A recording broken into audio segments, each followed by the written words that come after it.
Welcome back to Wild Approach. If I sound a little different, it's because my mouth is still numb from some dental work.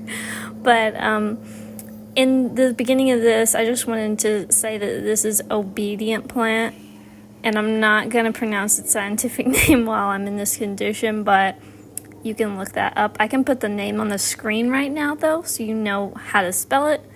Obedient plant is really beautiful. It's got these pink blooms. It reminds me of foxglove. I don't know what you guys think. I know foxglove has probably got bigger blooms, but I think these are pretty good sized. Love this plant. I hope it goes to seed, and the reason it's called obedient plant is you can move the blooms like that and they'll stay like where you put them, like I'm doing in the footage right here. It's pretty cool. It's usually pretty vigorous in a very moist area, but if you have a drier garden, it's less vigorous and it self-sows a little bit less. I think it also reproduces by rhizomes, so just keep that in mind. And good news, the rest of this video, I do not have a numb mouth when I'm talking, so the rest of this video is going to be a lot easier to listen to. But anyway, let's just get into the rest of the garden tour video.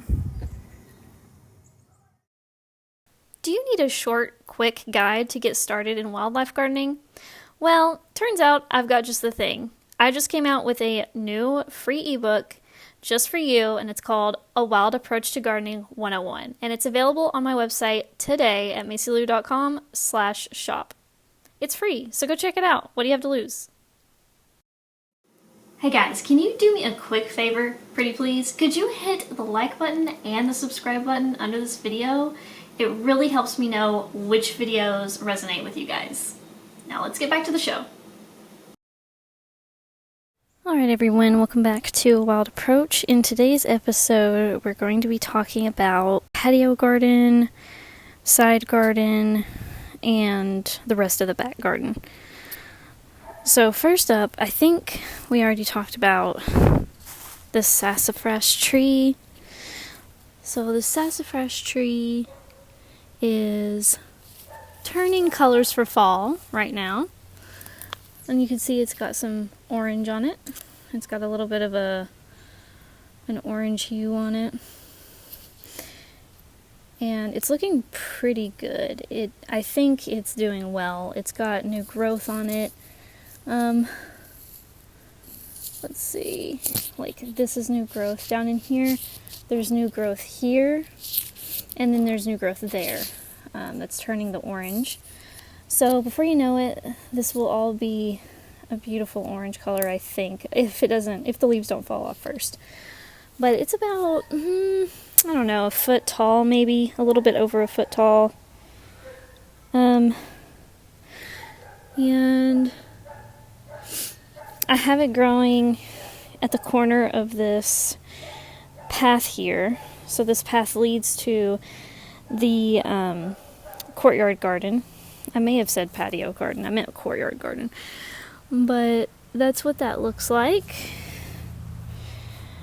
And if we go through here, we've got the stems of the goldenrods. These are, I think, Altisima goldenrods.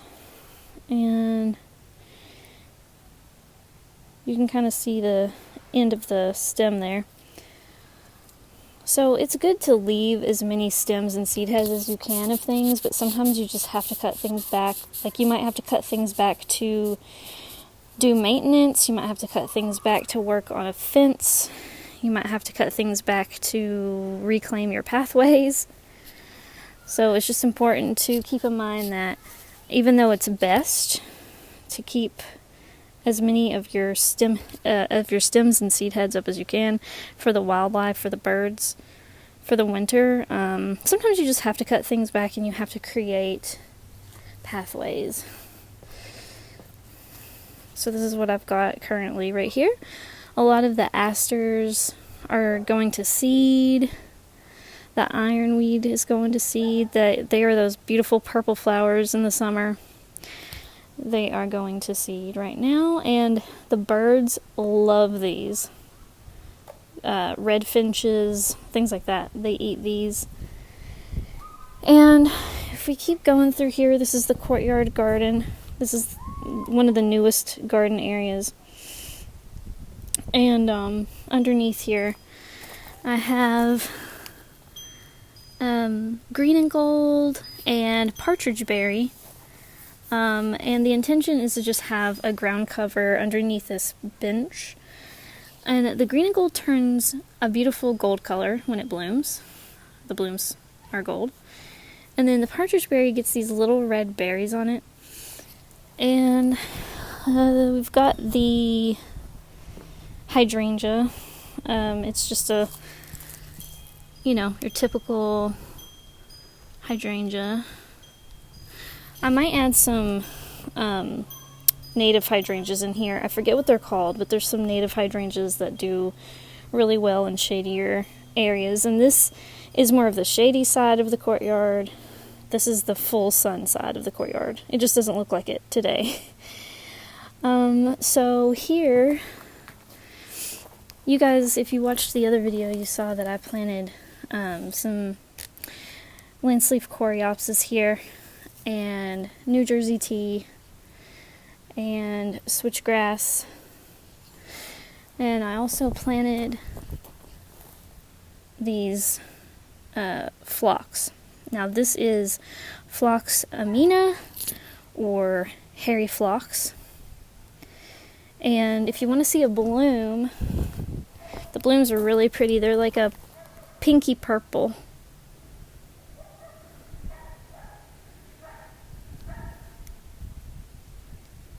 See.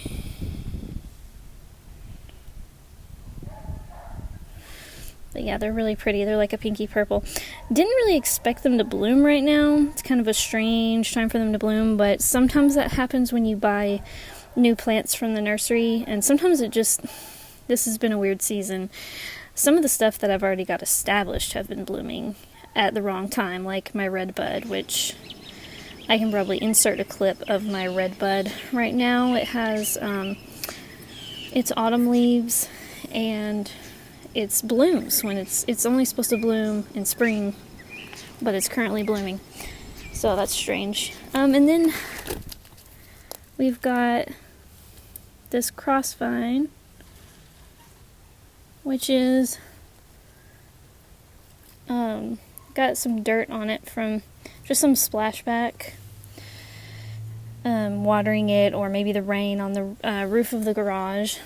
So I'll be trying to grow that up my garage, and I think that'll be really cool to see that growing on the left side of the window. And then on the right side of the window, I'm hoping to grow a rose on that side, but we'll see how that goes. The pathway is made of paver base, Tennessee brown gravel, and stepping stones, square stepping stones. And then there's some edging, and that's it. There's no landscape fabric under this path, and it's been the best path that we've had other than our brick path. And our brick path, of course, is not, you can't, like, water can't go through that. So this is a pervious, I think is the word, solution. So if you want rain to go into your path rather than just running off, this could be a good option.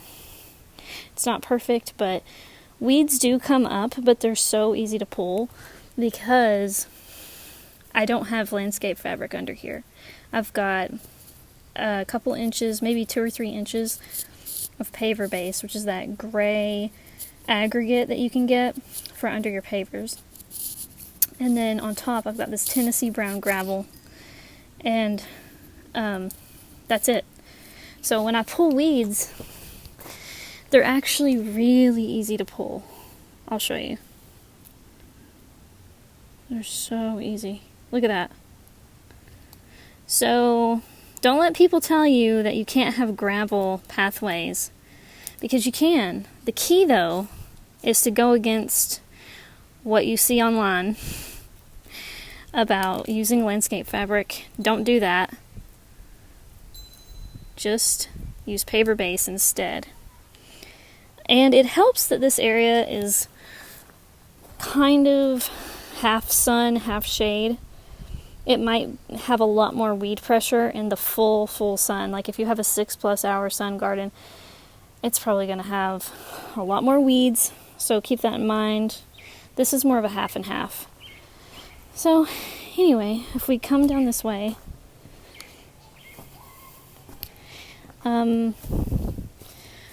if I come down here, you can see that I have some panic grasses. They volunteered. I actually didn't plant these, but they're a really good ground cover. They're a really good grass. They create really delicate seed heads. They look really good. They're coming up on their own. Now, you can see the steps that we made, which was really just concrete bags. That's not going to be like that forever. So our goal is to create steps or a ramp or decking, like wood decking that slopes down, something that will create a better path and a better step down this hill, just to make it easier. And it's currently just like this, just to help the water drain into our dry creek that we dug, which takes water from this room right here. This basement room used to flood a little bit. It wasn't enough to get a sump pump, but it was just annoying enough that we didn't want water in there. And so we dug a trench, and it directs the water that way, and it directs it all the way up to my front garden, waters my trees and my shrubs up there. So if we head back here, a lot of things have already lost their leaves, but you can see, like, I have little baby oak trees right here, which I just can't help myself. I want to try to grow at least a few oak trees back here, because they're so important for all the wildlife, really. And then I've got this really cool wood tree trunk that my neighbor gave me, which is awesome. It's got some really cool fungus on it. It's got some really cool fungi on it. Look at that. It's awesome. So, some interesting things growing on there. This one is crazy looking. I forget what this is called. Old man's beard or something. I don't know. I'm gonna have to look that up because I forget the name of it. If I remember, I'll put it on the screen. But yeah, we get some really cool things growing on this wood.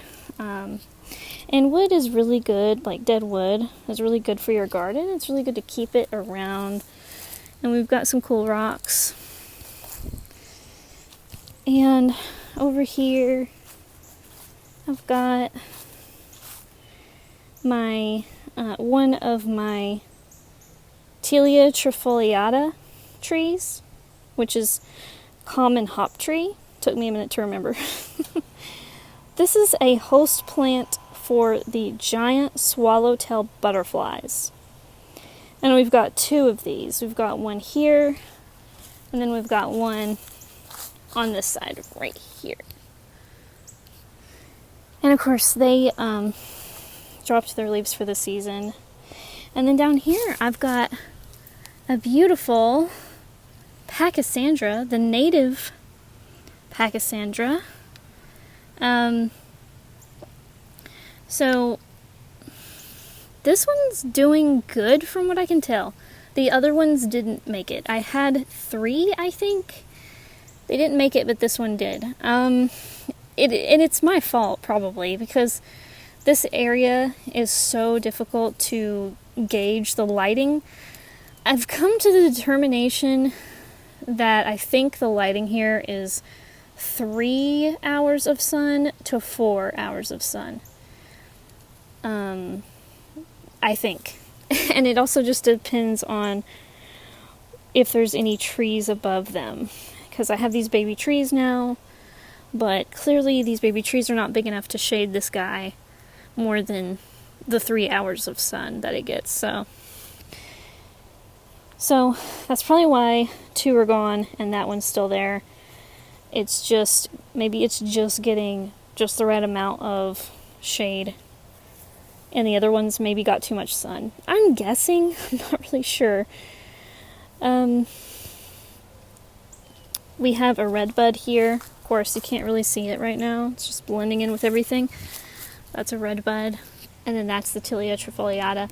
So that's the hop tree. That's the red bud. We've got frostweed back there. No, asters. Both. Yeah, we've got both. We've got asters. And then the frost flowers and broom sedge blue stem right here. More asters. And this was the miniature pond failure. I was trying an experiment where... Hold on, let me fix my microphone. This is driving me crazy.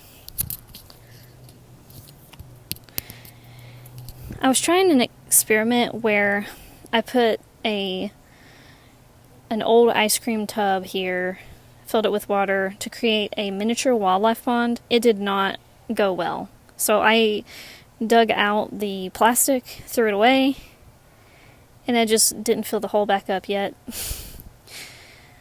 It was a failure because it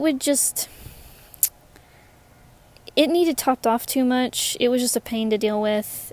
It was just too small, I think, to sustain anything. Nothing was living in it.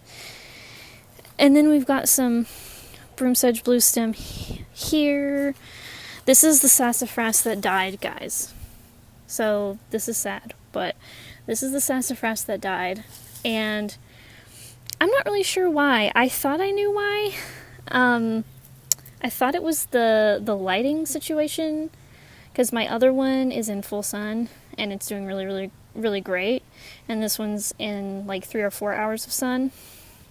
But now I'm starting to wonder, because I was also like, oh, maybe it's too dry, because this area does get pretty dry. I was supplementally watering it when I first planted it, but maybe I didn't water it often enough, or I'm not really sure though, because when I went to Big Ridge State Park, I saw some sassafras there that was like thriving on a west-facing cliffside.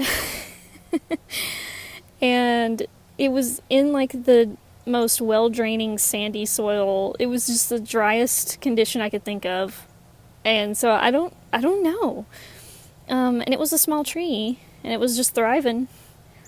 So, I don't know, it may just be a combo of the light conditions, the dryness, and I'm just not sure. But the other one's thriving, and it's in a more flat spot, and this is more of a slope. You can kind of see the garage, how the land slopes a little bit. So, I don't know, but I planted a purple coneflower near it, and it's doing okay. You know, it's not huge, but it's not dying, so that's good. And then here's another baby oak, and I think it's just so cute. I might let it grow. I think it's far enough away from the garage wall, but I'm not 100% sure. The garage is not attached to the house, so, you know, I'm less worried about it. Let's see, this is the Silky Dogwood that I have back here. It has these really pretty red stems. Let's see if I can focus on that. It has these really pretty red stems. And I used to have this in a different area, and I moved it here, and I think it actually does better here. It just took it a while to get used to this spot. So unfortunately, I'm sad to report that my rhododendron did not make it. That's where it was. My rhododendron did not make it. I think it's just too sunny back here. Even though it's not very sunny, I think it's still just too sunny for it.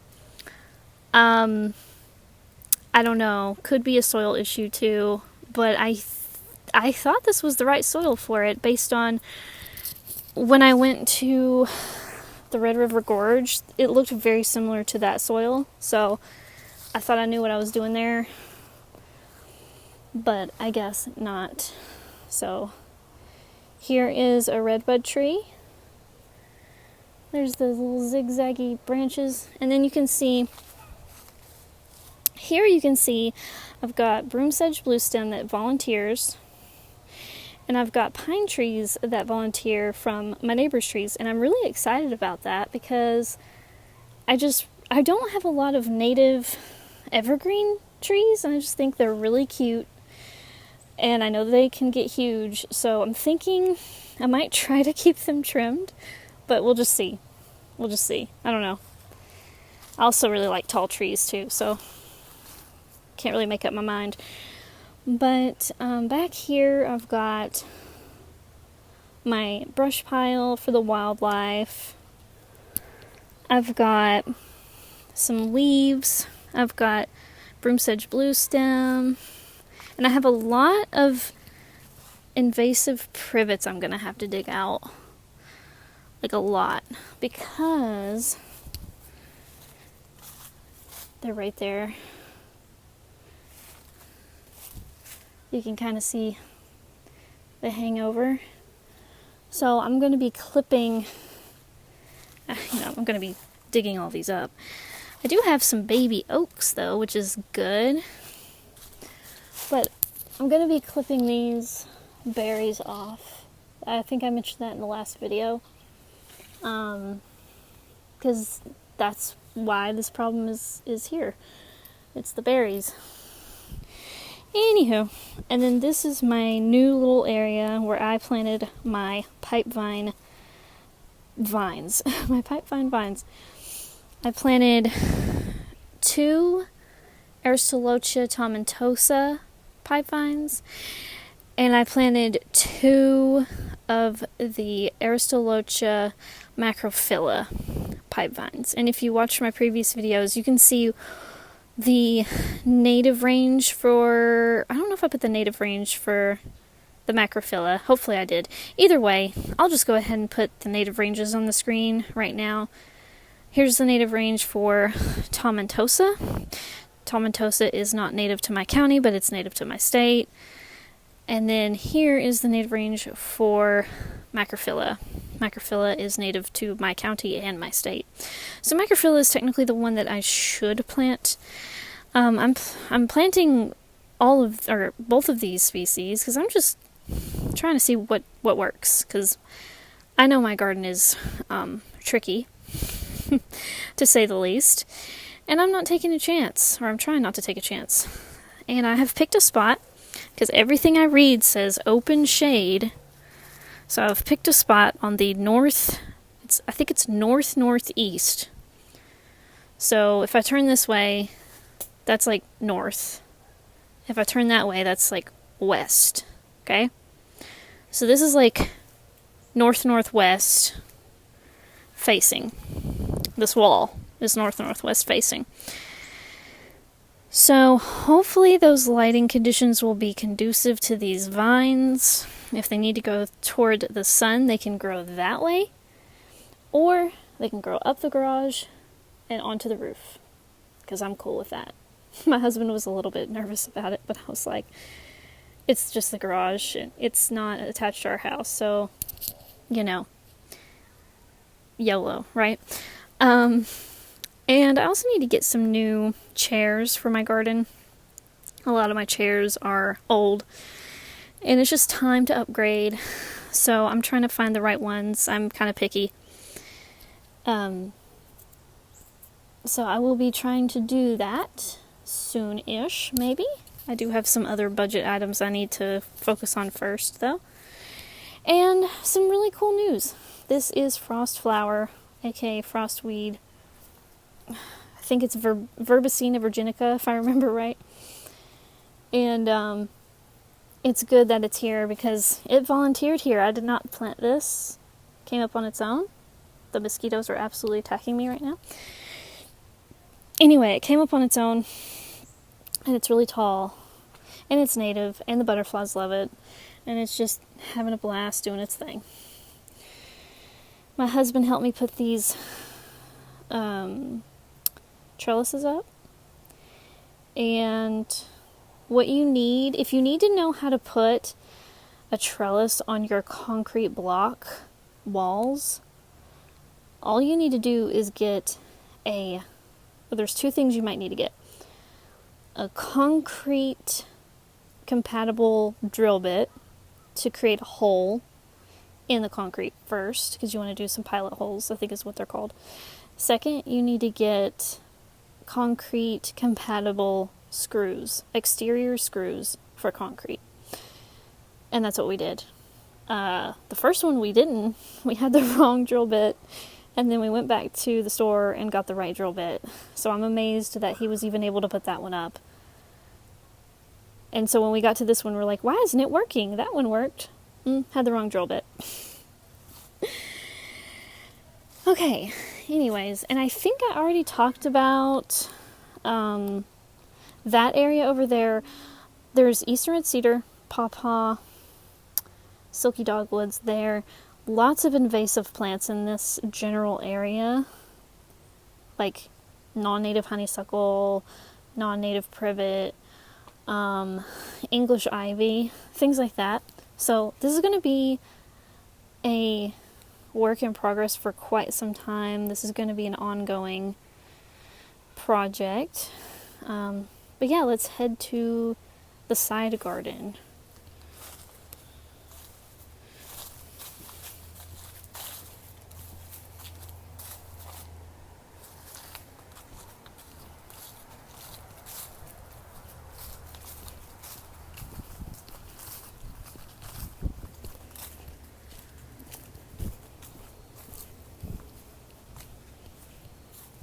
Okay, so these plants I put in are cardinal flower. Cardinal flower is a beautiful red flower, and they're tubular, so they are beloved by the hummingbirds. So I've got 3 of these. I've got one here, and then one here. And I planted them here because of my downspout. So when it rains, my downspout water just rushes right over. They love water. They love water a lot. And most of my garden is dry, so I planted them right at the base of this gutter. So that is what those are. I've got some baby oaks here, and then I have a little sedge. This is called common wood sedge. And this is a great ground cover you can put in woodland areas. And it can handle a little bit of sun too. I forget how much sun it can handle. But I've been putting it in like my part sun, part shade areas. And then of course, the gorgeous asters. And these are the seed heads. I think the seed heads are almost just as pretty as the flowers. They're really gorgeous.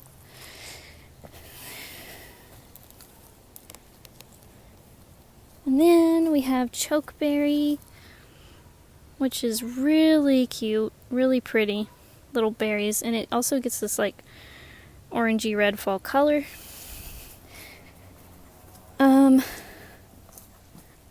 I should have filmed sooner because my witch hazel was a really pretty yellow. But it's pretty much brown now. And those are purple flowering strawberries. Those blooms are so pretty, but you have to get up close to see those. But they produce, I think, edible berries, just like raspberries, but they're smaller. And they're really cute. They don't have any thorns, which is really nice. And then, of course, we can't just walk away without talking about this moss. I love moss. Really love it. So you can probably guess why this moss is here. So this is the AC unit, and if I'm not mistaken, that drains water from the AC unit, and then that goes down into our creek, our little dry creek that we dug, and it moistens this concrete pad, and then it creates these little moss guys, which I love. I love the moss. And that's pretty much it for the side garden and the back garden. Thank you guys so much for watching. Here is the late boneset right here, going to seed. Plenty of seeds to collect. This is the front yard now. I just wanted to show you some seeds that I need to collect. I have some liatris. This is liatris right here. I need to collect these seeds really badly. Look at that. Liatris all along there. And yeah, so here's a little peek at the front garden right now. I think it's, November 11th. But yeah, thank you guys so much for watching. I will see you in the next one. Bye, guys. Brand new items are now available in the shop. Thanks so much to viewers like you for supporting the channel.